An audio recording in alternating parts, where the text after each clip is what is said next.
Shut up and sit down.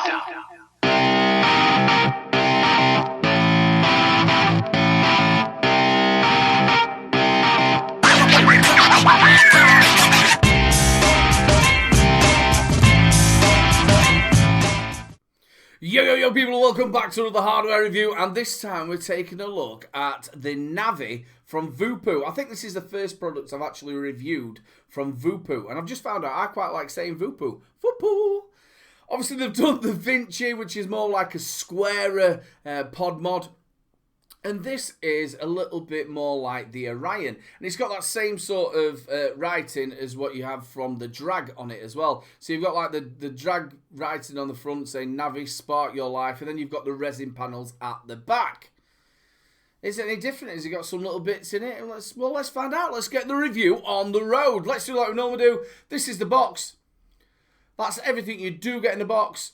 And that was the box. Let's have a little look around it. Like I said, it has got that sort of Orion look. As you can see, you've got your resin panel. It is made out of that toughened plastic as well, but it does feel really well made in your hand. And we're going to get it in, people. It's ergonomical in your hand. Well, I think it feels. It's pretty damn stealthy as well. So let's go top to bottom like we normally do. It has got a fixed drip tip. It is quite like a 510 drip tip. Very, very comfortable in your mouth, but it is connected to the pod. Now, the pod you're looking at now is the one that comes with the kit itself. It is Tpd Compliant. Obviously, if you're not in the EU, you will get the 3.8mm without the rubber bung in it. And as you can see, that big rubber bung in there brings it down to 2mm. There is some little scratches all the way around. That's where I've been trying to get into the pod itself to see if I could actually take the rubber bung out. Now, if you do know how to do that, please leave something down in the comments. And if I have worked it out by the time you're watching this video, I will leave a link in the descriptions. So what I did was I went and bought the pod without the rubber bung in it. So it makes it a 3.8mm pod. Now, when it comes to filling this, it can be a little bit awkward, should we say. If you have a look, you've got your rubber bung at the bottom. You open that up, you've got your filling port. Now, if you're getting bigger bottles and you're trying to fit them at the top, your nib's not quite getting in there. So it can be a little bit of a nightmare filling it with juice. If you can get your nib in there and you've got the 2mm pod, you're then hitting that rubber bung. So you're getting like airlocks. Bit of a complicated filling system, this. Maybe would have liked to seen it on the side, but we'll talk about that in the pros and cons. If we move across a little bit, you've got your two magnets there that connects the pod into the device itself. There is a little hole there that is for your automatic draw. It's drawer activated as well as pushing the button. Now let's have a little look how you fit this coil. I will just zoom us in a little bit. Try not to shake the camera. There we go. It just pushes in, the actual coil just pushes in. And as you can see, it is 9 and 3, and there's a little dot there. I've been marrying that up to the air hole on there for your drawer activation. And what that does is it puts where the airflow goes all the way through, because this is adjustable airflow. If we just put this back. Let's have a little look how the airflow works. Basically, it's got like a little, I don't know, flap, would you say, or drawbridge. You move that up and down, and what that does is go straight through into your coil, which then goes up through your mouthpiece, but it also goes out of the back as well, as you can see. Now, the coils that you get with this are the PMP coils, all the same as the Vinci.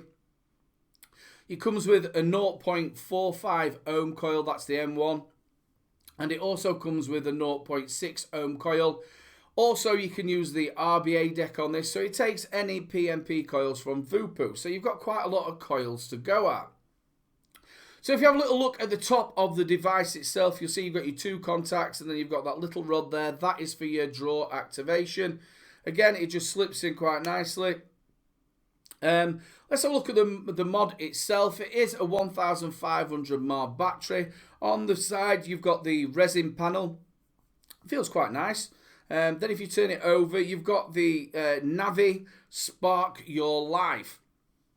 It's a little bit like the drag writing on it, hasn't it? It's got that sort of look to it. But Navi, spark your life. We turn it over again, and it shows you that it is a Voopoo. If we have a little look at the bottom, it tells you that it has got the GENE chip in there, designed by Voopoo. I love saying that. Made in China, don't vape in a bin, and all your kite marks, and some venting for the battery.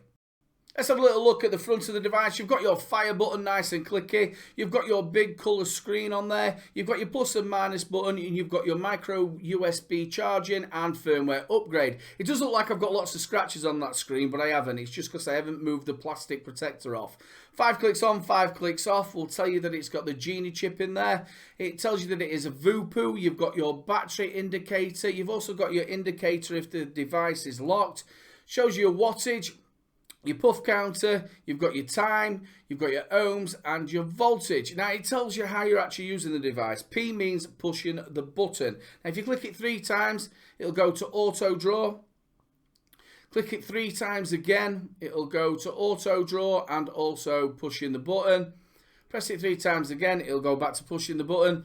Press it 3 times again and it'll go to auto draw. Now if you press it 4 times, it'll take you to the RBA section. So that's when you've got your RBA deck in there and it'll turn blue. Click it 4 times again and it'll take it back to being yellow, and that is when you're using the standard stock coils. Press the fire button and the minus button, that will clear your puff counter. If you press the fire button and the plus button, that will lock the device. Now when you lock the device, you can't change the wattage, you can't use the button to fire it. The only way you can fire it is using the auto draw. So you can't change anything on it. Now to take that off, you press the fire button and the plus button again. Now if you press the minus and the plus button together, you will get your another puff counter. Now this counts every draw that you've had every day for 14 days. Really good if you're trying to work out what you've had, if you're trying to cut down. Now, to change the actual clock, you press all the buttons together, fire button, the minus and the plus, and you can change it. Long hold the fire button, it'll take you back to the front screen. Now, to change the wattage, it is very, very simple. You've got your minus and your plus button. It goes all the way from 5 watts to 40 watts in 1 watt increments. Now, when you've got the 0.5 ohm coil in there, it will go all the way up to 40 watts. But if you've got the 0.6 in there, it automatically judges what coil you've got in there and it'll move it down to 25 watts. And the maximum you're going to get out of this is 28 watts. And that's to stop you from burning your coil out. I think that's a really good idea. If people aren't quite sure, you know, like newbies are coming to it, just stops them burning the coil out.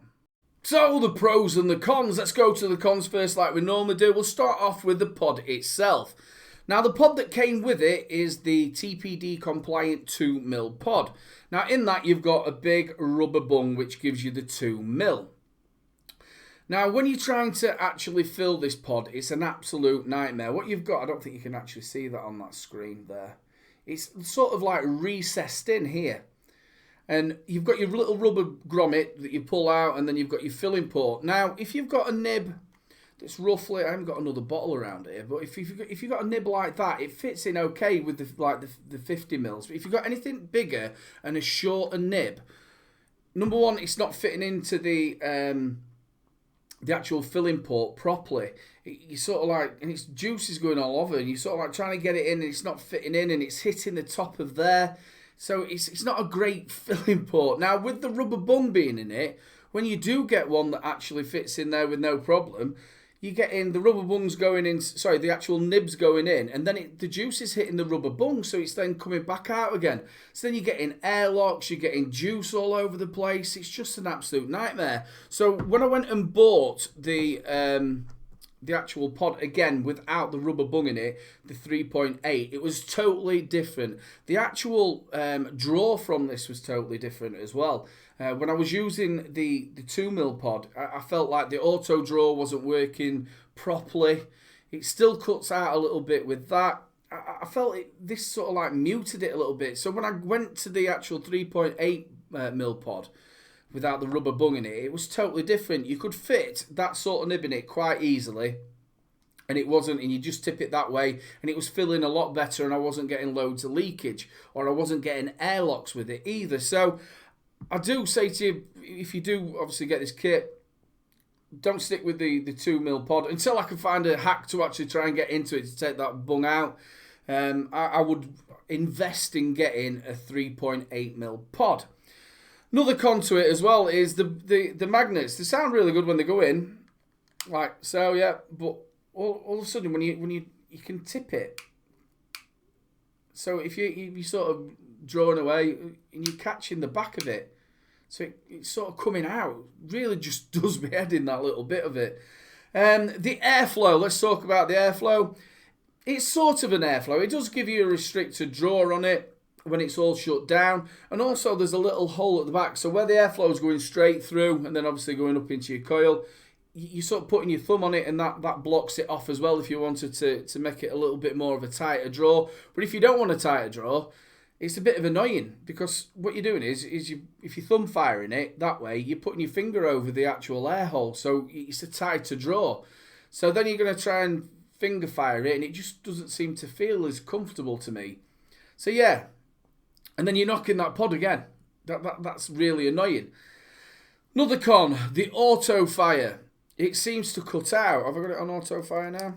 No, 1, 2, 3. Turn that off. The other thing as well, the clicking the buttons. We'll get to that in a second. Yeah, the auto fire. It seems to be coming through. 1, 2, 3. There we go. It's on auto fire.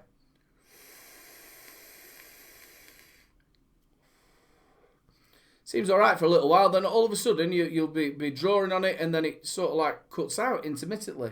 Now, I have found 2 ways of where that's happening. When your juice starts going a little bit lower, that sort of makes it do it even more. I've also found if you haven't quite got your coils in properly, then it does it as well. I don't know if that's anything to do with the actual airflow that's coming through to it. So the only time I actually use the on auto is when I've got it locked, because that's the only thing you can do when it's locked. You can't use the fire button, but you can actually use the auto draw on it. So to be honest with you, I keep it on the actual push the button activation on it. Make sure you get your coils in properly as well. I've had no leakage or anything like that, any problem with it. The only problem I've had is from the actual bung itself, is when it's overflowed with the juice, then I have got some in it, but I've had no leakage problems with it at all.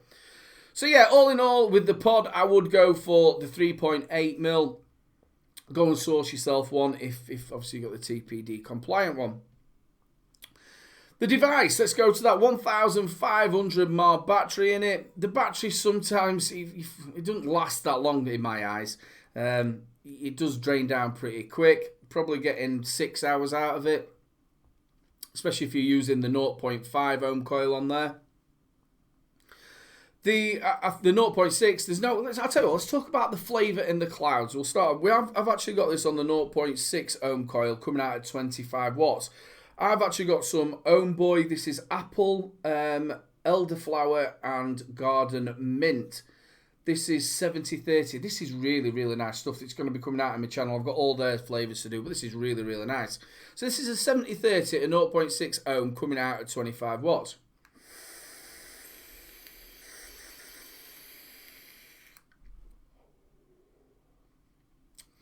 Nothing wrong with the flavour, nothing wrong with the clouds at all.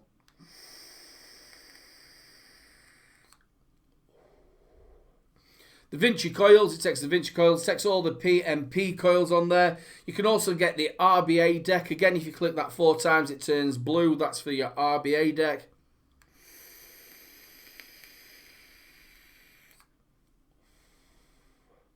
I like the look of it with the resin on it. That looks really nice. I don't mind that Navi. It's got sort of that, I keep wanting to say swag, and it's not swag. Drag.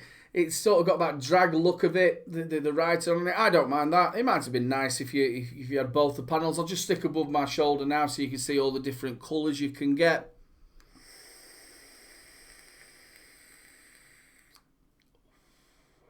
The flavour's on point. That's at 25 watts. And like I said, the clouds are for days. It has got a couple of niggly things to it, like I said, the pod and pushing it, like clipping down, and the auto sort of drawing it. So if you're not using that, it's not too bad. I haven't had any leakages from it. Fits in your hand really nice. Now, what's it going to be used for? I think it's going to be used for maybe like a bit of a banger. You know, like if you go into work or something like that, because the price for this is $24.99, and you can get this from New Vaping. They sent it out for review. Big shout out to New Vaping. You would have seen coming down there is a code littlebrovapes, and you get 20% off of the entire store, not just on this device but on the entire store. So use littlebrovapes. Yes, it's $24.99. It's not that bad. So if you want something, maybe if you're at your desk, or if something to go over the road to the pub, or something to throw in the car, or something that you're just going out shopping, it's not that bad. It's got some niggly points to it. So yeah, I think the French call it comme ci, comme ça. I think I'm a little bit on it. So yeah, big shout out to New Vaping for sending this out for review. Also on Facebook, Twitter and Instagram, go and hit me up, people. Also, if you've liked this review, make sure you like, subscribe and share. The subscribe button's in the corner. Give it a little press, get me to that new magic number. Also, big love to all my Patreons. Also, if you want to join the channel, YouTube have given me a join button. Press that join button and join the channel. Is there anything else to say? Keep safe in these horrible times. Wash your hands. Make sure you stay at home and look after each other. One last thing to say, people. Keep them juices flowing. Don't forget to check out my latest video. Also, don't forget to check out 3 Men and a Vape Show live at 8 PM every Wednesday. And also, if you've enjoyed the video, make sure you subscribe, ring that notification bell, and we'll catch you later.